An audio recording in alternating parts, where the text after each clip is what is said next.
क्या कहें 3-4 राउंड की गिनती हुई है, 18 राउंड तक की होनी। बहुत बड़ा इंडिकेशन राजीव बता रहे हैं कि जो बीजेपी के लिए तकरीबन 60 की लड़ाई वाली सीटें हैं, अहिरवाल बेल्ट से आरती राव खड़ी हुई, राव इंद्रजीत सिंह की बेटी, अगर वो पीछे चल रही है तो ये सारे बहुत बड़े इंडिकेटर्स हैं कि अगर ये बीजेपी इतनी शानदार विक्ट्री की तरफ बढ़ती हुई वाकई दिखेगी तो फिर ये चेहरे जितने भी दिग्गज हैं, ये अनिल विज हुए, ये आरती राव हुई, ये सब पीछे क्यों हैं? तो क्या कहीं अभी इसमें बदलाव दिखेगा? रविंद्र, में दो मेरे साथ हालांकि पॉलिटिकल मेहमान भी हैं, मनोज यादव हैं भारतीय जनता पार्टी से और अखिलेश प्रताप सिंह कांग्रेस से हैं। लेकिन रविंद्र, ये सारे मुद्दे, वोट परसेंटेज और हिस्ट्री, मैं तो कई दिनों से हिस्ट्री का जिक्र कर रही थी। ओम प्रकाश चौटाला तीसरी बार लड़े तो कहां लाकर हरियाणा की जनता ने खड़ा कर दिया। ये है क्या बेसिकली बीजेपी का ये ट्रेंड? क्या दिखाता है हरियाणा की जनता के बाबत? देखिए जी, ये तो बीजेपी हारे चाहे जीते। एक जानकारी बीच में आपको दे दूं, बीच में जानकारी देना जरूरी है।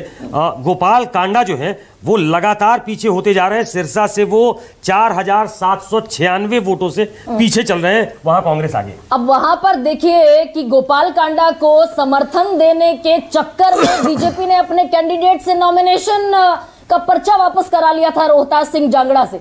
रविंद्र, देखिए गरिमा जी, ये मैं भाई कह रहा हूं, बीजेपी इस चुनाव में हारे चाहे जीते, लेकिन ये ऐतिहासिक बीजेपी ने कमाल किया है इसमें। ये किया कैसे? लेकिन ये बताइए, अगर मैं इसी को नतीजा मान लूं, ये हुआ कैसे? हाँ, ये किया है क्योंकि हम लोग जो बात कह रहे थे पहले भी कि बीजेपी 90 कैंडिडेट के साथ नहीं लड़ रही है। हाँ। वो 125-150 कैंडिडेट के साथ लड़ रही है, क्योंकि बीजेपी ने निर्दलीय उम्मीदवार जो हैं वो सारे अच्छा परफॉर्म कर रहे हैं। जो ये जो कैंडिडेट विड्रॉ करने वाली बात की, आईएनएलडी के कई बीजेपी के जो कैंडिडेट थे जिनको टिकट नहीं दी गई थी, कुछ उनमें से आईएनएलडी के टिकट पे चुनाव लड़ रहे हैं। तो इस तरीके से जो पोल्स का वोट्स का डिवीजन किया गया है उसका बहुत बेनिफिट हो रहा है। नहीं, और जुलाना, मैं इसी में आपको एक और काउंटर करती हूँ। फर्ज कीजिए कि निर्दलीय ज्यादा चुनाव जीत गए क्योंकि वो बीजेपी की तरफ से बैक सपोर्ट पा रहे थे, या आईएनएलडी के बहुत सारे कैंडिडेट बीजेपी को क्या बैक सपोर्ट पा रहे थे।